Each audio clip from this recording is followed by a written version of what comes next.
Thank you everybody for joining the event.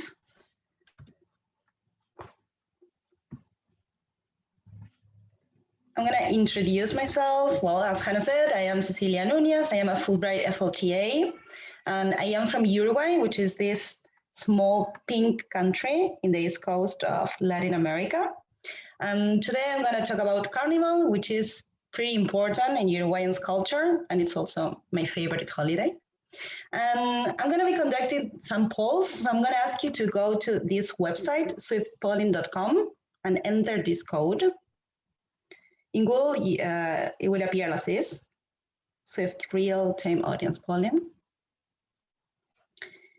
You won't see anything yet because I have to activate the polls, and I will let you know. And I also want to let you know that this is not a quiz or a competition, so your names won't appear on the screen. So this is just to make it a little bit more interactive, and you can guess all the answers. So this is my first question. What places come to your mind when you think of carnival? I'm gonna activate the poll. And it is that you type a city or a country.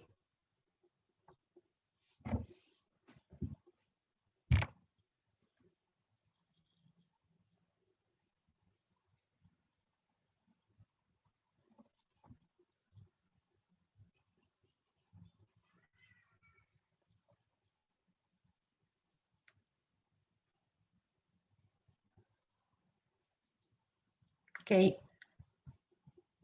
Spain, Mexico, Brazil, Rio. I'm gonna stop this. They're all right. Actually, it's a worldwide celebration. These are just some places where it takes place. But there are, roughly 50 countries who celebrate carnival. And although each carnival has its local traditions and its own culture, they all share a lot of things. There are a lot of things in common among them. I think that the first thing that they have in common is that all celebrations this year were canceled because of COVID, which was pretty sad. But they usually take place in February before the Lenten season. It's an opportunity for cultural promotion, expression, inclusiveness, and diversity. And one of the things that I like the most about this is that it's a celebration for everybody. So all the barriers regarding economics or gender or social status are blurred. So everybody can enjoy the celebration. It typically involves public celebrations such as parades and street parties.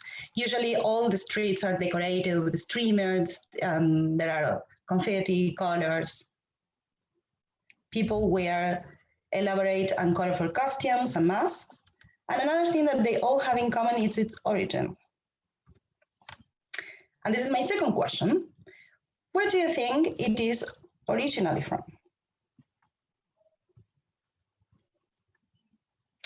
Brazil, Egypt, Greece, or Italy?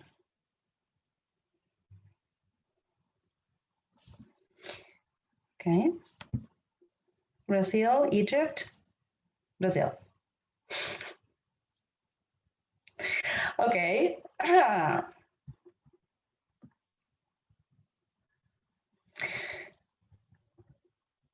So actually, it started in Egypt. It started in ancient Egypt and as a pagan festival called Sham el Nessim. Sorry, Shama, for my pronunciation. And they celebrated the end of winter and the beginning of spring.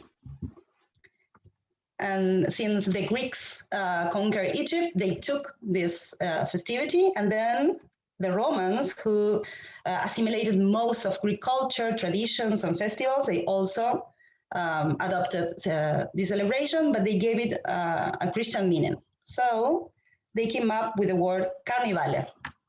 Carne in Latin means meat, and vale means farewell. So this was a festival, a farewell to meat. And the Christian meaning is because they started celebrating it the day before Ash Wednesday. That is 40 days before Jesus Christ and resurrection.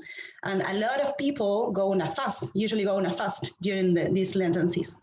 So what the Romans started doing is to hold big parties, and they started eating meat and drink alcohol, all the foods, because it was like the last opportunity for them to enjoy this party before going to the fast. And finally, since Christianity spread across Europe and the Europeans colonized pretty much the rest of the world, it was a worldwide celebration. In Uruguay, this celebration came from Spain, particularly from Cadiz, the city. Uruguay was colonized by Spaniards in the 16th century, but the carnival was brought by immigrants in the 18th century. And then the European families started bringing slaves from these African countries, Guinea, Congo, Angola, and Mozambique. So there was kind of a big African community in Uruguay. So the slaves came up with candombe. Candombe means place and dance of Africans, and they started having like secret dance meetings. So candombe is a rhythm and dance. They usually sang songs about their lives and how hard their lives were. And then when slavery was abolished, these meetings, these secret meetings, started to be in public. And nowadays, candombe is a mark of Uruguayan national identity. Third question. What is the main instrument in candombe? Trumpet, guitar, drums, or piano? Yes.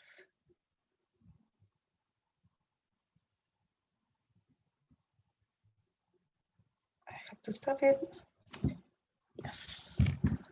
Drums. These are the drums in candombe. Each drum represents one record of human voice, the soprano, contralto, tenor, and bass. All of them form a cuerda de tambores. Cuerda de tambores are like the basic groups, the performers who play the drums, usually all at the same time. These are some pictures of cuerda de tambores. Nowadays, a lot of women are playing the drums, and this is pretty new because up to not so many years ago, it was an activity only held by men. Nowadays, it's more inclusive. And the cuerda de tambores form part of comparsas. A comparsa is made of 150 members, and 70 of them are the drummers, the ones who play the music. And the rest of the participants are dancers. These are the ones who dance with the music of the drums. There's usually a principal or main dancer, what is called vedette. This is pretty similar to Carnival in Rio. And then there are some main figures that represent this African heritage. She is called Mama Vieja, and Mama Vieja she represents the queen of the troupe, and she also represents the African women who pass all the traditions and all the culture, all the songs to the next generations. He's the healer, the doctor of the troupe, and he's also the king of the troupe. And he usually has this suitcase with all of herbs. And then Escobero. The Escobero is like the witch of the troupe. And he has a broom, and he dances with the broom and sweeps like away all the bad spirits and all the bad energies. And he usually goes at the beginning, he's in the front of the troops, so he cleans the energy, and then comes the dancers and the main figures and the drummers. So each comparsa participate in what's called Las Llamadas Parade. In English, it will be the Calls Parade. So they all participate and compete against each other. Around 45 comparsas participate. Here I have a video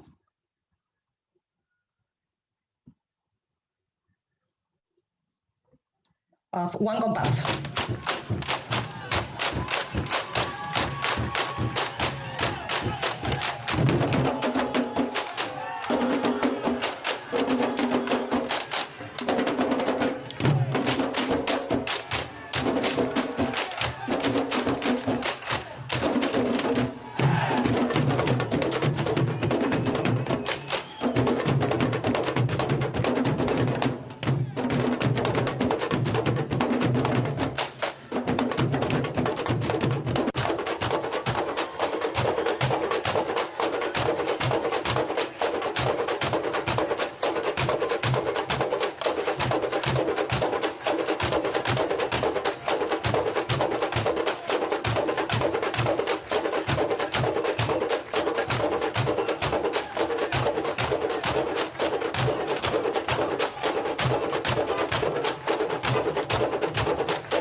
So this is just one comparison in this big parade.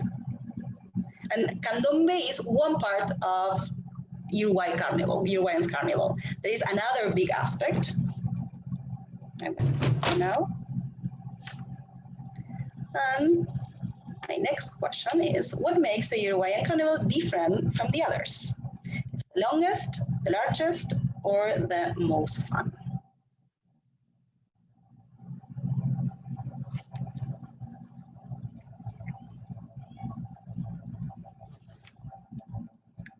Okay. Yes, it's the longest. In my opinion, it's also the most fun. It is the longest. Uruguayan Carnival lasts 40 days. It starts at the end of January and goes through mid-March. It takes place in Uruguay's capital, that is Montevideo. And there is, apart from the Chamadas parade, there is another parade that is called the inaugural parade, and this is the opening of the official contest. This official contest takes place in a theater called Summer Theater, because in Uruguay, in February it's summer, it's hot. This theater is located in the coastline of Montevideo, and it's organized and paid by the municipality of the city. And in this contest, there are 39 groups that compete against each other in 5 different categories. So depending on the category they are performing is what they have to do. For example, one of the categories, lugolos. The lugolos are the comparsas that I just described. The difference is that since they are on stage and they are competing, they cannot be like the 150 participants cannot be there. So they're only up to at least 12 drummers, and all the main figures like the escobero, mama vieja, gramillero, they all have to be there. And also some of usually the best drummers are the ones who compete. And their main goal, what they have to do, is to recreate African origins and their ancestry.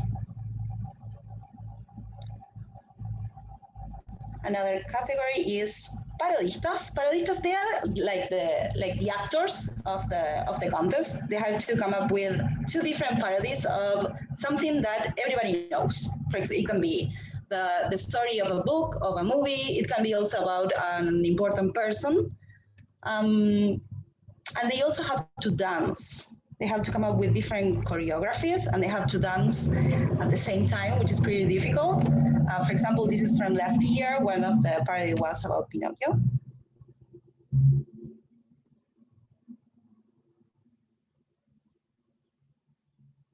Another category is humoristas.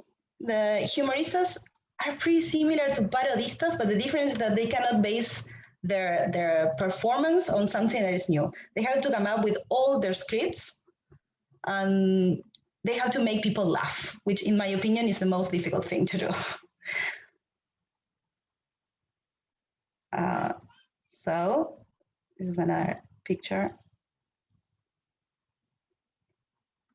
All of them have to perform around 45 and 55 minutes on stage. Then the dancers of the competitions are called revistas. They have to come up with their own lyrics. They also have to sing, but especially they have to dance.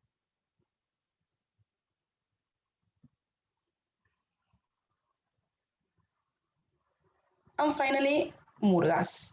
They are the most popular ones.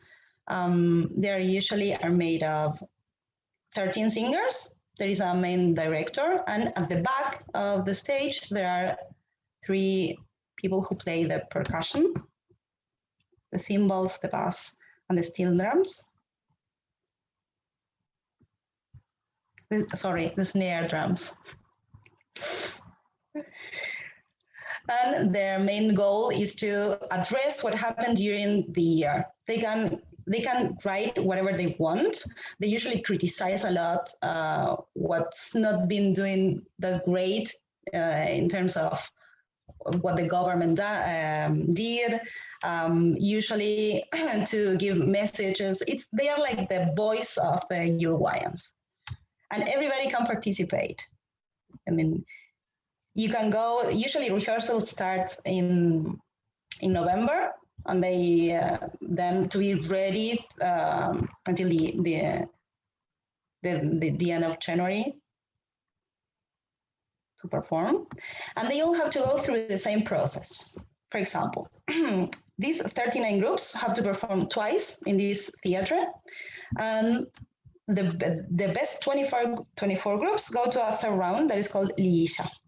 And then all these 24 perform again in the summer theater, and then there is a winner for each category.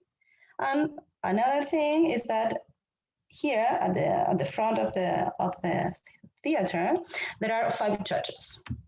So, for example, musician would be the judge for the voices and all that it has to do with music in general. Then another judge will score on text and interpretation. They're usually literature professors. Actors and actresses would score on the station and the stage action. Dancers on choreography and dances. And then makeup artists on costumes, makeup, and scenery in general.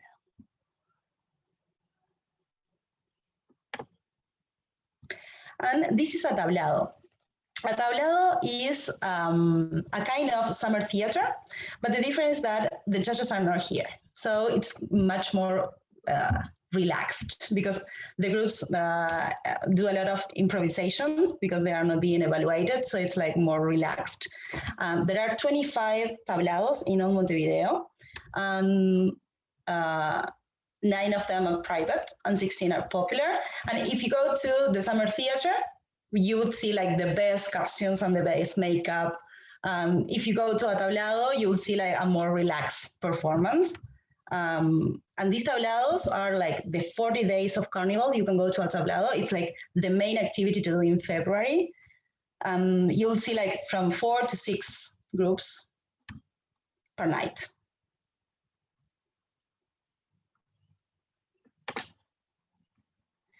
And I'm going to show you a little bit a video about one of these categories.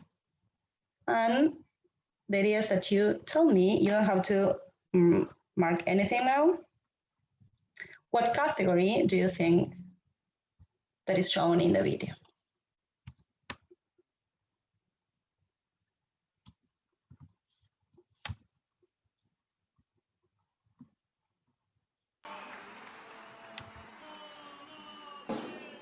Le dijo que linda venís al trabajo últimamente y la invitó a tener una cita para conocerse. Ella aceptó sin problemas porque es buena gente y se fumaron 2 flores y él se puso insistente. Tomaron un vino y cada cual se fue a su casa. Y él le mandó un mensaje de audio a las 6 de la mañana. Qué linda que sos, creo que estoy enamorado. Disculpa si molesto hasta ahora, no quiero ser pesado.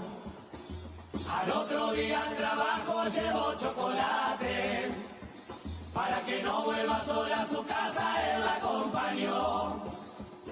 En la puerta la abrazó, se llegaron a besar.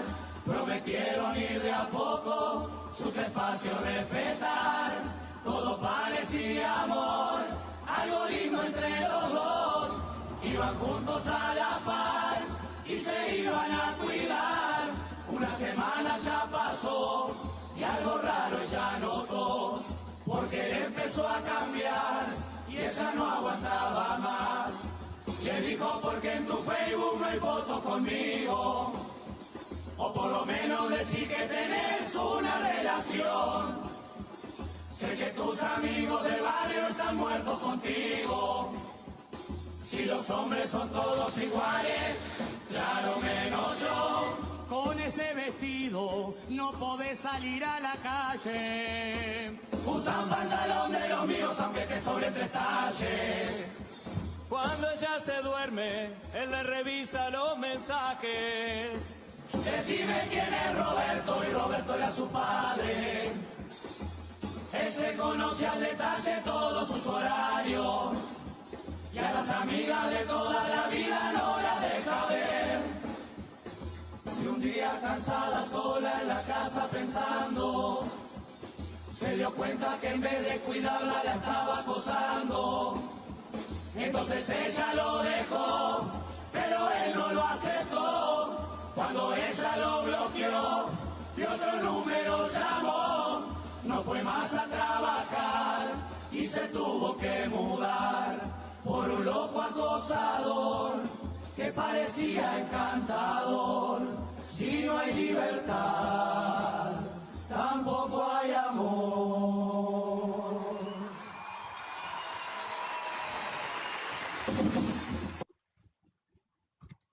So, actually, they are murgas. Because, I mean, although the parodistas would sing, what they will do is to act, to make a parody of a situation. In this case, this is a murga because here there are like the 13 singers, the percussion at the back of the stage, and the main director, and they are singing something that is worrying. I think that this is happening everywhere, so they are kind of addressing a current situation nowadays. And they are my favorites. I think that it would depend on what you like. In my case, I usually pay a lot of attention to music and music lyrics in general, so that's why these are my favorites. But all of them, all the categories may have good thing. So do you have any questions? I would be glad to answer them.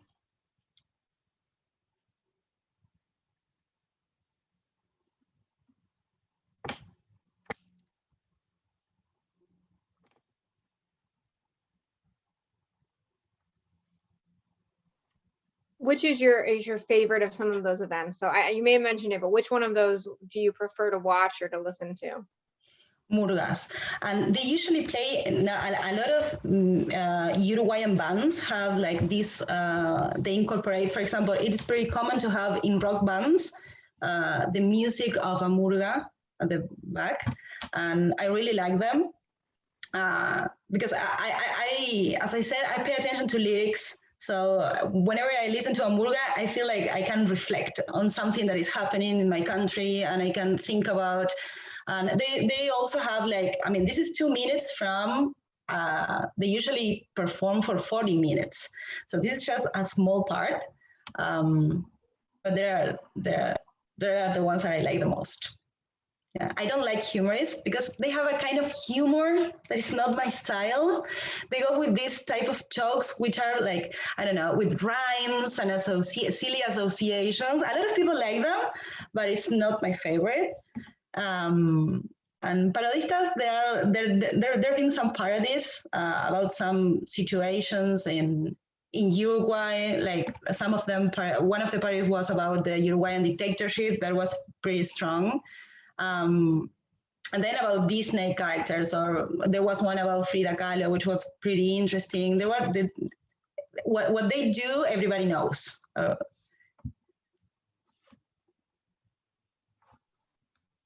And Minori asked in the chat, she asked if do you have any carnival food?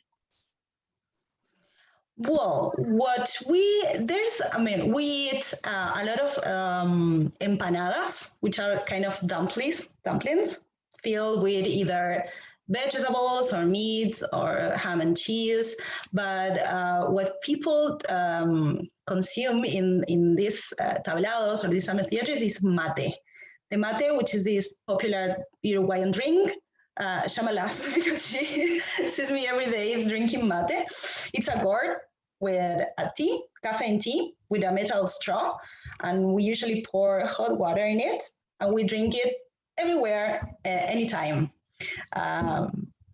So you would see a lot of people carrying their own flasks and gourds, watching the groups in a tablado.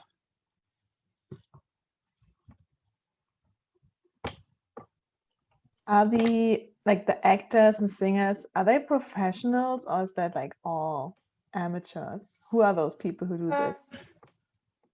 There are a lot of people who's been like performing for a lot of years, and they're professionals. But for example, if I wanted to take part in a murga, I can go and they would do a kind of placement test to see how much I know, for example, about singing or acting or dancing. There is another like competition that is kind of amateur. So everybody can participate, even though they are not singers or dancers or professionals. Yes. But yeah, the ones who you just seen, for example, they are all professionals. They are all singers. Or the ones who participate in revista, they're all dancers. I would never participate in a revista because I know that I cannot dance like that. So yeah. And Chama asked if, she said you might have mentioned it, but what's your favorite carnival tradition?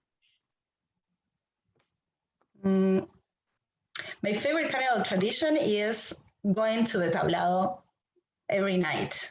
And since I am a teacher, I have free pass. I can go to a tablado without paying anything. Usually they promote everybody who participates, all students can go for free. There are a lot of tablados that you don't have to pay, but usually the best groups go to the private ones. But all students have free access to these private tablados, all the teachers too, and there are a lot of discounts and promotions. So at the end of the day, my favorite activity is to hang out with friends and go to a tablado. And in some tablados, there are of course chairs, but in a lot of them, there's just grass. And we sit in the grass like with a cloth, and we drink something and we watch the groups. And it's an opportunity also to hang out with friends. You'll see a lot of people having fun together and sharing. And between groups, there is usually a bingo, and people go and eat something. So it's all an activity until 1 a.m. in the morning. You will go there. You'll stay there. And Jamila, I think you had the raise hand symbol up. Did you have a question as well? Do I have a raise hand? Really? And there was a couple minutes ago. Maybe it was. No, I was maybe like it was clapping. I like the presentation, but yeah, but no. Probably my question will be like, are there any family traditions that you have now that you put me in the spot, Hannah? Are there any family traditions that you like have, especially during this time, that you get together before going out? You had a special meal and then you go out, or something that you have as a family?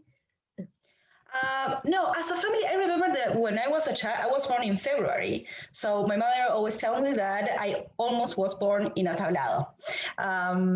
So yeah, in my case, is a family tradition. In my house, we always listen to murgas, and we also used to go to the parades. So I remember going with my parents and with my brothers to parades and listen, because in the Las Llamadas parades, you would just listen to drums. So after a while, it becomes kind of repetitive because they're all doing the same. However, in the other one, in the inaugural parades, all the groups do different things. So the murgas sing and the revistas dance, and you listen to different genres and different types of music. So it's very interesting. Thank you. It's fascinating, but also probably we should mention to the students that it's summer over there during Carnival. Yes. So it's something that they need to keep in mind, no? Like February and March is summer, so Summer, it's like the difference. yes. Like it's not like here. Yeah. Yeah. That's why all the tablados and this theater is open, because it's an opportunity to enjoy weather too. Yeah.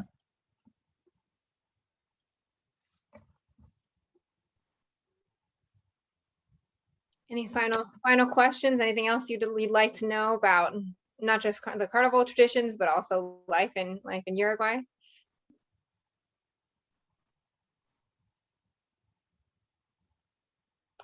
Well, thank you everyone for coming. Cecilia, thanks for sharing everything. I loved the pictures and the videos and kind of getting to experience them a little bit. So thank you so much for preparing everything for us and sharing that with us. And thank you everyone for attending. This will also be on YouTube. So if you know of someone who couldn't make it or might be interested, feel free to share that with them. But thank you again for preparing everything and for sharing this with us. Thank you. All right, well, everyone have a great night, and thank you again for joining us.